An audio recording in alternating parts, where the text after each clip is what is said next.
তাহসানের সাথে সংসার ভাঙার পর থেকেই নানান ইস্যুতে আলোচনায় আসছেন মিথিলা।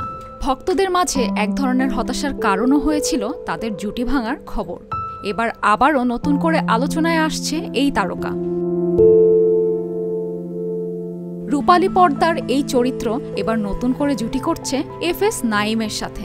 দীর্ঘ 4 বছর পর এই নায়ক আবারও ফিরছেন বড় পর্দায়। সঙ্গে আছেন দুই বাংলার জনপ্রিয় অভিনেত্রী রাফিয়াত রশিদ মিথিলা। ভালোবাসা দিবসের বিশেষ উপহার হিসেবে আসছে তাদের রোমান্টিক সিনেমা জলে জলে তারা।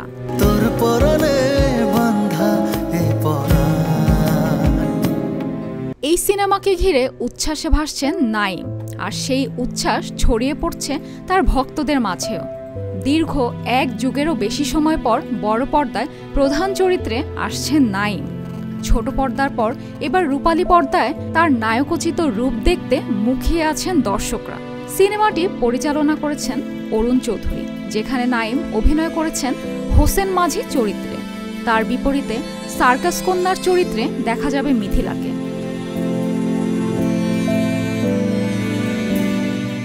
জলে জলে সিনেমার প্রথম গান তোকেই ভালোবাসি প্রকাশের পরই দর্শকদের মাঝে উত্তেজনার ঝড় বইছে।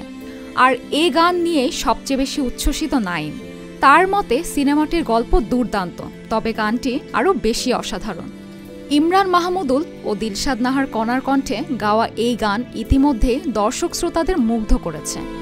নদীর জলে বাতাস জাগায় ভালোবাসার ঢেউ।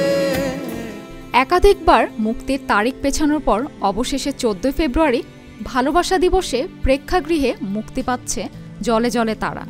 মানবিক সম্পর্কের রোমান্টিক গল্পের এ সিনেমার প্রতি দর্শকদের আগ্রহ তুঙ্গে। নাঈম বলেন, প্রথমবার আমাকে বড় কেন্দ্রীয় চরিত্রে দেখা যাবে। ভালোবাসা দিবসে মুক্তি পাচ্ছে, তাই দর্শকদের জন্য এটি বিশেষ কিছু হবে। সিনেমার গল্প, গান, আবেগ সবকিছুই দর্শকদের হৃদয়ে দাগ কাটবে।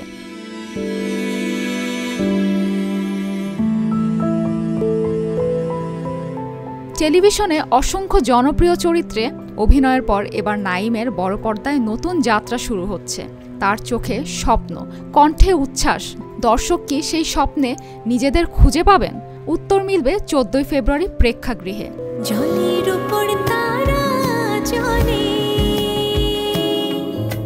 মেরিন আমিন, জিটিভি নিউজ।